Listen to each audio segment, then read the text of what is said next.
Welcome to E2Talks. It's a podcast where we chat about the English language landscape, talking about topics relevant to students like you.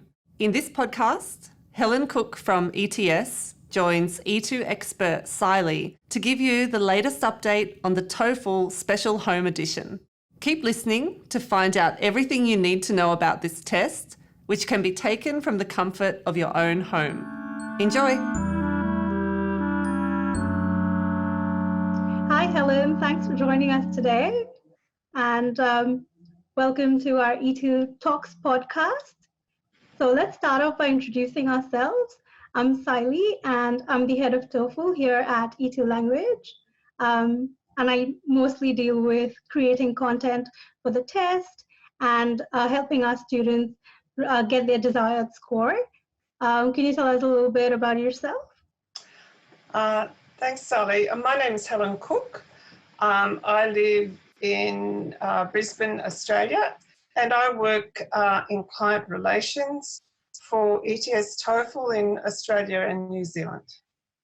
Oh, that's great. So first of all, let me congratulate you guys for putting this test out, like the special home edition, so quickly. Because I work with content creation and, with the development team, making sure everything gets on the platform on time and everything looks exactly the way it's supposed to look. I feel like it's quite an achievement that you guys were able to get this out as quickly as you did. And now it's available around the world, is that right? Yes, this edition is available in all countries where the TOEFL IBT is available, with the exception of mainland China and Iran. In the case of mainland China, we're working with NEEA to make sure we have plenty of test places available when testing is able to recommence. In the case of Iran, we are hoping to be able to offer this option as well.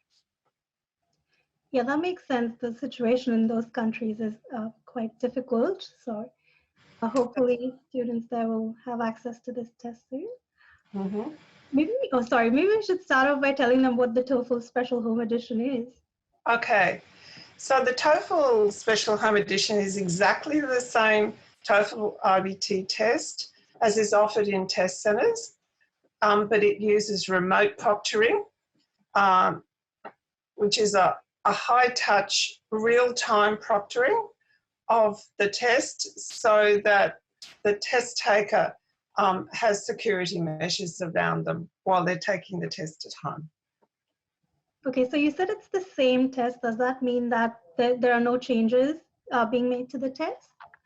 That's right. So it's identical in format, in content, and even the test experience. So it's the same valid, reliable test which institutions recognise around the world. So there's currently over 11,000 institutions that are using TOEFL test scores. Oh, that's great. So if everything is the same, does it also follow the format changes that were made last year, like where the test was shortened? Yeah. Good question. The short answer is yes. So when you get your score results, you will get a My Best score as well as a test day score. And as you know, the My Best score is the best listening, speaking, reading and writing that you've achieved in valid tests over the last 2 years, plus your test day score. You'll also be able to get access to your reading and your listening test scores at the completion of the test. And the other features like the shorter test, the 3-hour test, all of the features are available. How about the score reporting times? What's the turnaround like? The time will be as before, so 6 to 10 days. It will appear on the student's ETS profile, so they'll be able to go and check their scores. And will they also get like a hard copy, like with the? At the moment, our print facilities are closed in the US, Oh, We are not currently able to issue paper copies, but when obviously students still have their online version, they can make a PDF of their online version, or they can print screen, and what they need for verification for their institutions, the information is on the version that they have online. okay, that's great. So they can still use that electronic score, right? That's correct. Yeah. That's great. So how, like, because students will be taking this test at home, Yeah. I feel like that raises some questions about test security. So how have you guys managed that? Yes, test security is a very important aspect because test takers want to be able to trust their scores.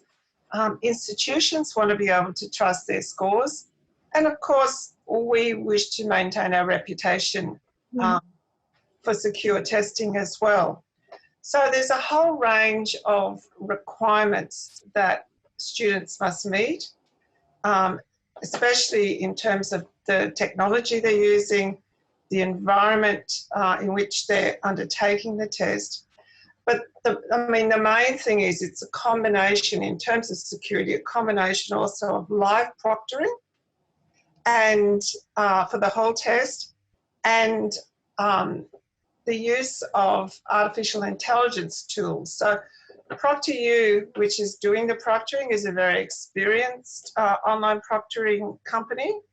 And so, from undertaking proctoring for more than 5 million students already, they have some good ideas about how people might like to try to get their own advantage when they shouldn't.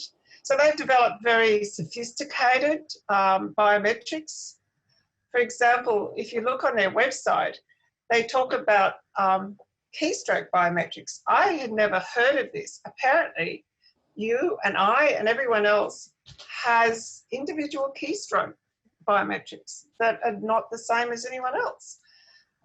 So I thought that was really interesting. And they have a range of other tools that have been developed to ensure security. And the whole of the test is videotaped as well. That's really interesting, especially the artificial intelligence bit. I didn't know that either. No,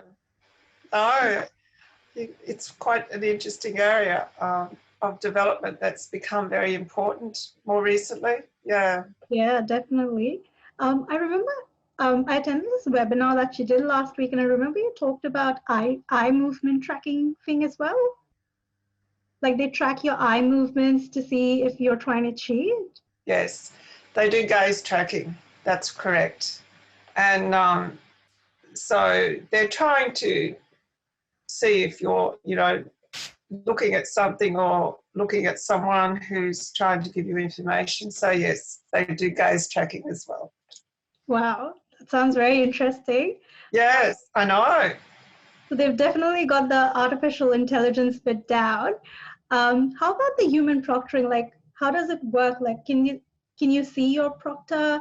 Does the proctor have like, a 360-degree view? Like, how does it work? Okay. The proctor is in one of their proctoring centres around the world, because they have centres around the world. So they are chosen and trained by ProctorU to invigilate these tests. And you certainly speak to your proctor, but you don't see them. So, you don't know where they are either. So, ProctorU operates a 24-hour service. So, obviously different parts of the world are more interested in different time periods for their testing. So tests are available across the 24-hour period.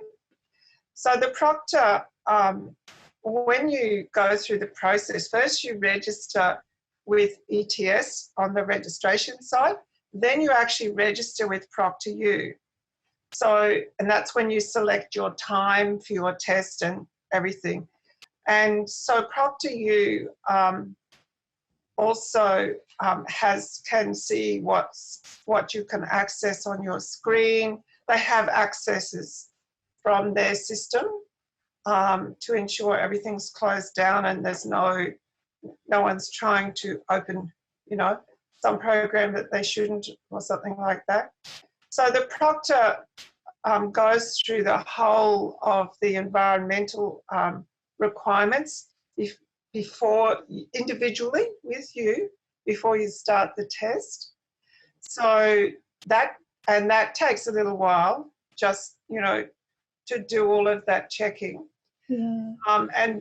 I'll talk about the requirements in more detail, but essentially you do that at the beginning and you do it after your 10-minute break as well. So the proctors are always able to keep an eye on you with the videotape running all the time, as well as going through the sign-in process and the checking after the break. So they do a whole lot of things, along the way with the AI tools as well. So from what you're saying, do they proctor it twice? Like one is like the live proctoring, but they can also go back and look at the recording in case they feel like something suspicious had been happening? I'm not sure whether they go back. They can cancel a test.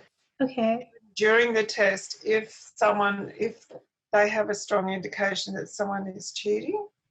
And the ETS, when it reviews the scores of students, also has access to the videotape. So if an institution questioned the validity of the score, ETS can also review the videotape.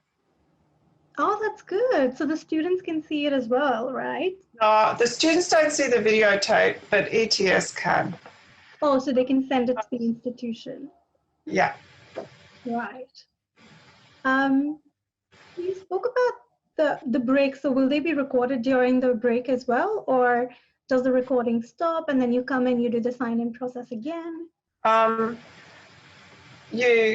You only get 10 minutes for the break, so it's really important to come back on time. So it is part of the test, and you do, as I said, you do have to go through checking processes again before you start your speaking and writing sections. So you are still allowed a break, however. And obviously there are various little rules around that, but you are still allowed to, go and get a drink and go to the restroom or whatever in that time.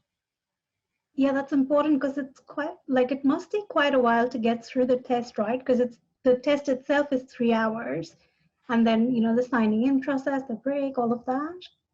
And I think it's important for a test taker to understand the process.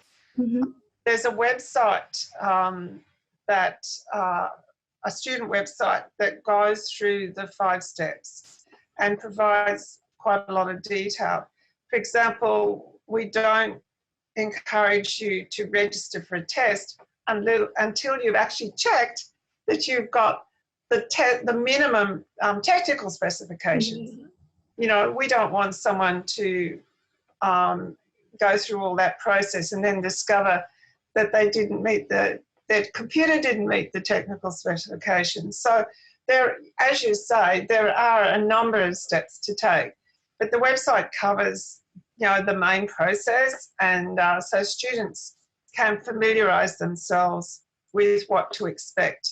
So when you start the test, your starting time is actually your sign-in time, and when you've done the sign-in, then you actually start the test, because everybody starts the test individually.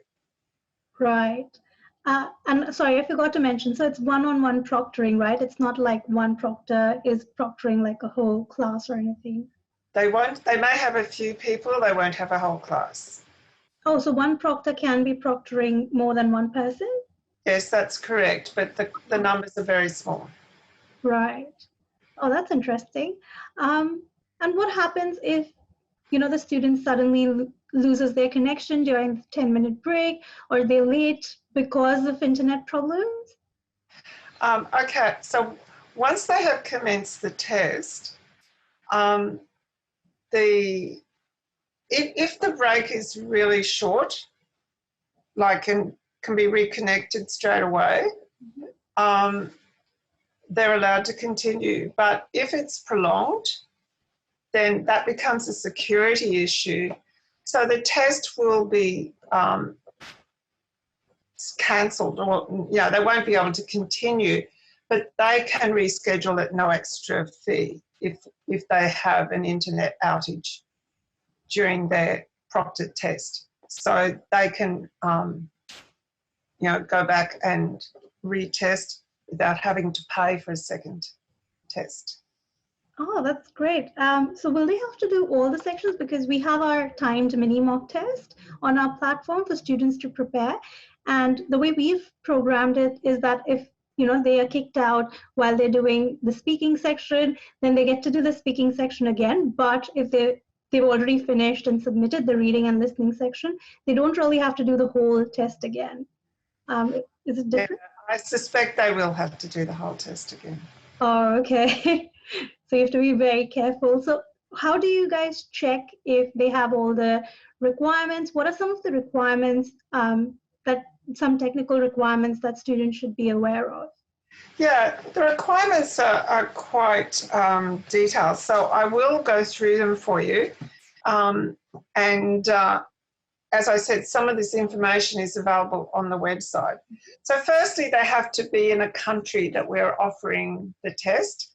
So unfortunately at the moment, if you were in Iran and that's where your testing computer was located, you would not be able to sign in to the test.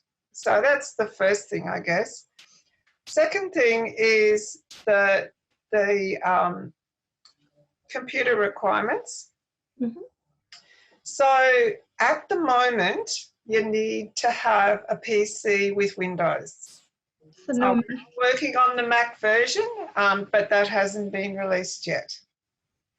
And you need a computer with a microphone and a speaker that's built in, or you can have an external speaker, but we don't use headphones or headsets of any sort.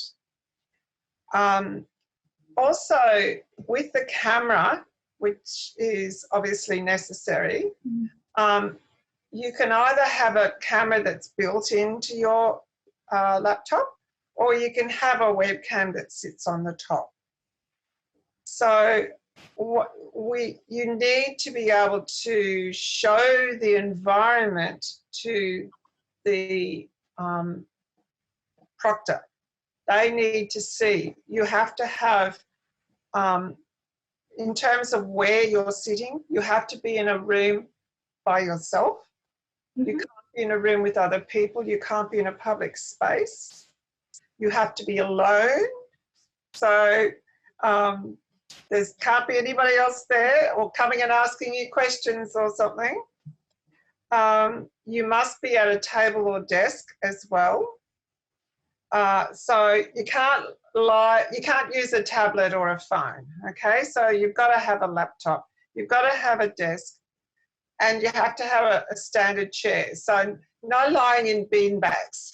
You have to actually be able to sit at a desk, show that there is nothing, on the desk or table, nothing, not walls covered with messages and all those sorts of things. And you're not allowed food and drink during the test, which is standard for all test centres. So other things perhaps you need to think about is your appearance. So Yes. the photo is going to appear on your test record like forever. Please don't wear your pajamas. I think Jay and I had a conversation about this. So Yeah.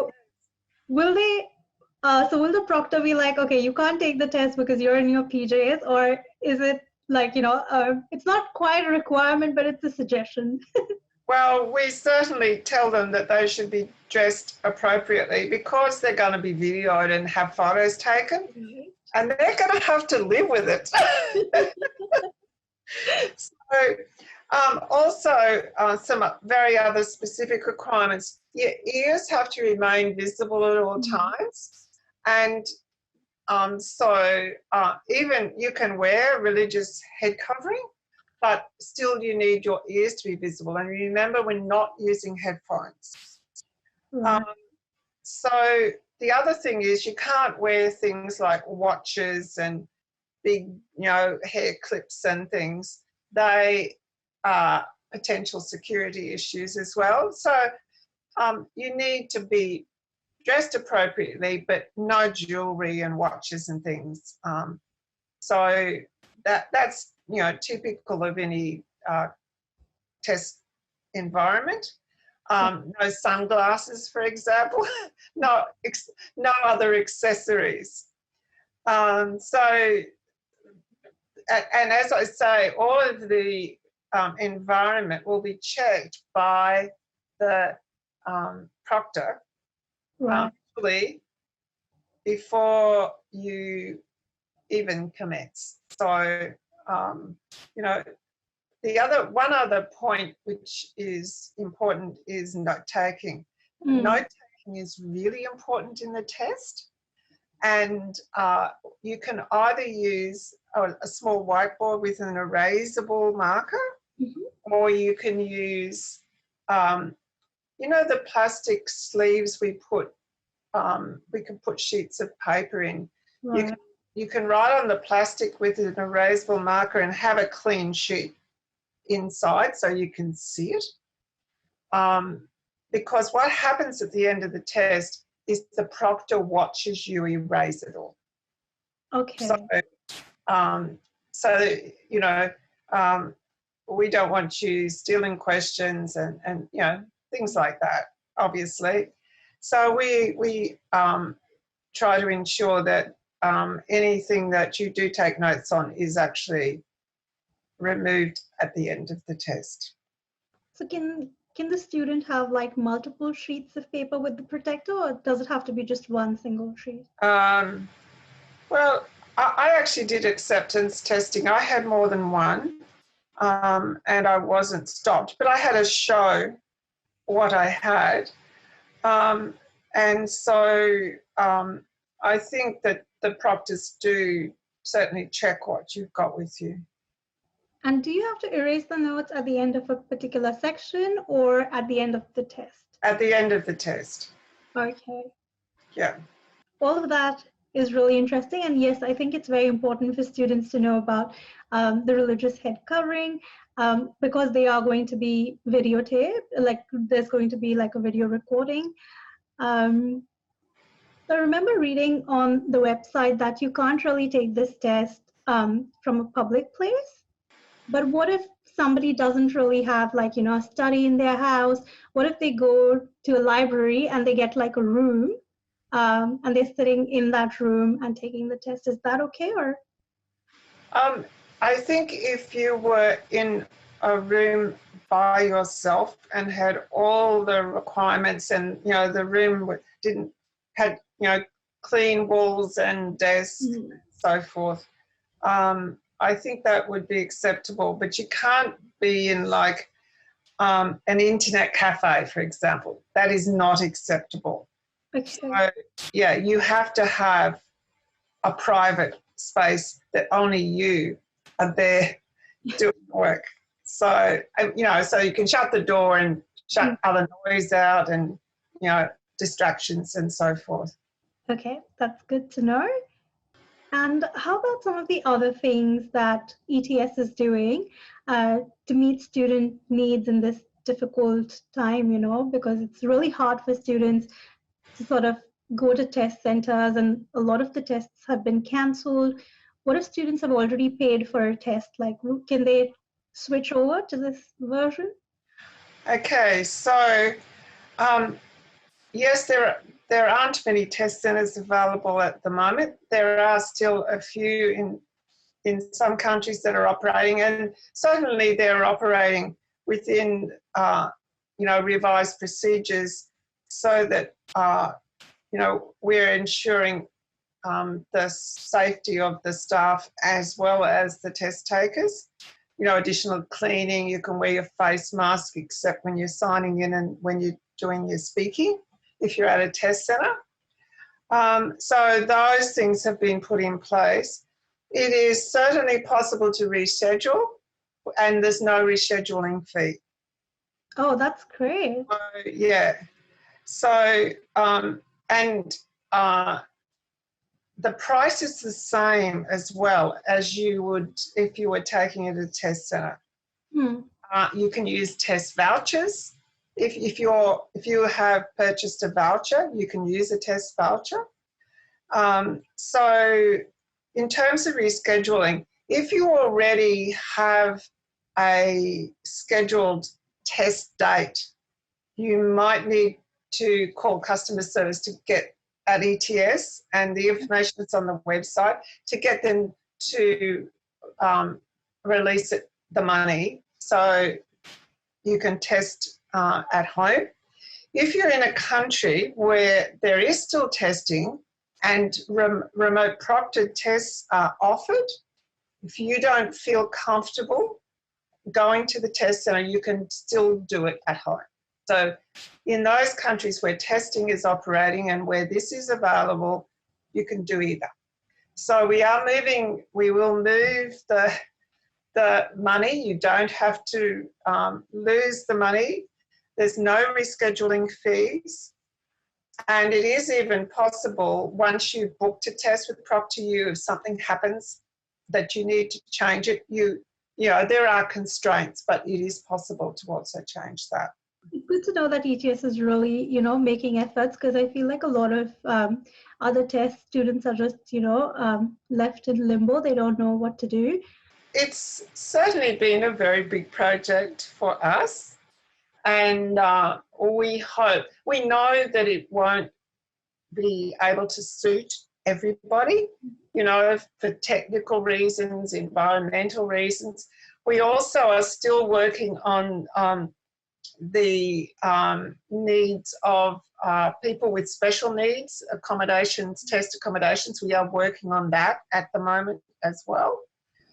But from our perspective, we are trying to contribute what we can do for both test takers and institutions while this pandemic is overtaking us and our normal lives. So we have tried to work very fast to definitely, I'd say so. secure this solution. And there's also a lot of TOEFL prep material online that, and I would definitely suggest that students go to the website to look at the process for the Special Home Edition, so they see what's expected. I mean, when their scores arrive at their institution, everything will be almost the same as what they saw before. One thing I forgot to mention is they take your photo and they compare your test day photo through facial recognition with the photo on your approved ID document. So and there's facial recognition checks going on during the test as well. So when the college or university gets the score, they will get it in the same way as usual on an online version. You will have the test day photo, hopefully not in your pajamas. It will have, the test score, the test day score, the My Best score. The only difference will be that the test score user will be able to see that it was a remote proctored test. There will be a code. So people will see a code on their test report. There is always a code for the test centre. It's usually, but not always, an STN code. So, and that's just strategic testing network. So the STN code will say RP, and then it'll have the country. So, for example, if it's Germany, it'll have DEU. So someone receiving the score will know that that student did a remote proctored test in Germany. Oh, That's the only difference that institutions will notice.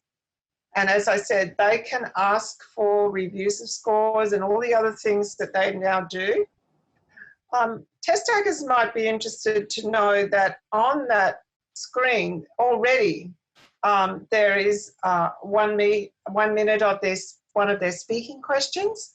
So institutions have been able to listen to their speaking already, and that will continue.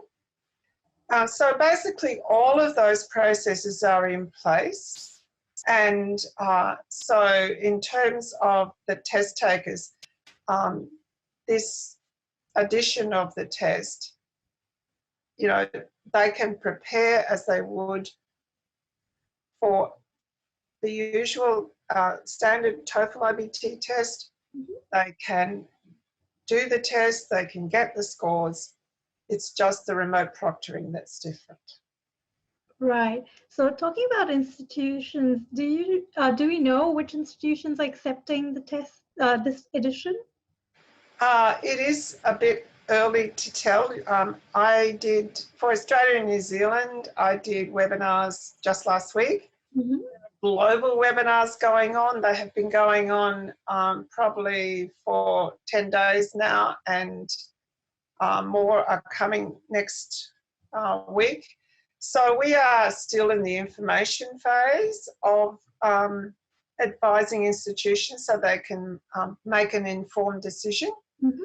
Our feedback so far is very positive from institutions, and certainly those who did some of the early webinars, you can now see that they have put a message on their website. So I'll be asking universities in Australia and colleges in Australia and New Zealand to put a note on their website.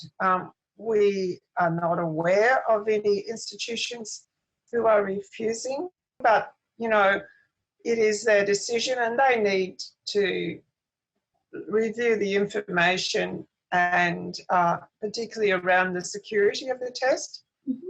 So we hope that in the next little while institutions will clarify for both the students and their agents. To be honest, I don't see any other way. Like, they will eventually have to accept it because, you know, all the test centers are closed, most of the test centers around the world. Okay, we hope for a positive. So far our feedback is positive, but it is up to the institution. So last week we had a few questions from our students asking if the tests had been rescheduled or postponed in Australia. Do you know anything about that? With the current rules in Australia, I doubt that there will be very much testing, but anybody in Australia can do the remote proctor test. So since Monday, they have been allowed to register. And I mean, at the moment, the registrations are not too busy because everybody's just finding out about the options. But over time, it will get harder for test takers to get the time that they want. So we suggest that if they are going to undertake this version of the test, get organised and work out when they want to do the test so that they can secure a time that suits them. Yeah, and that's what we've been telling students, that eventually it's going to be really hard to get a test date. So your best option is to prepare for the test really well before you take it for the first time, rather than, you know, just taking it in a rush and then having to take it again. So that's why we'd like to, you know, tell our students how to go about preparing for the test and what skills they sort of need to work on before they actually take the test. We would advise students to exactly the same, to be prepared and have undertaken their test strategies so that they get the best value for themselves and for their funds. Yeah, definitely. And also time now, because now I feel like time is of the essence. If Exactly. you're not able to rebook for like months after. Yeah, currently testing dates are available to the end of June. Oh, And we will review that situation closer to the time. all right. Thank you so much for joining us, Helen. And thank you for sharing all that useful information with us. I'm sure our students will really appreciate getting all this information from ETS. Anything else you'd like to add? No, I just want to wish the students good luck. I mean, in this challenging time, everybody is experiencing, incredible difficulties. And so I think, if they're trying to prepare for a test, it's important that they are able to focus on their preparation and to be able to show their skills. So I hope that works out well for everybody. And see how we go. Thank you so much. See ya. Bye. Bye. Thanks for listening to E2Talks. Remember to check out e2language.com for TOEFL courses and e2school.com for general English language learning. Thanks.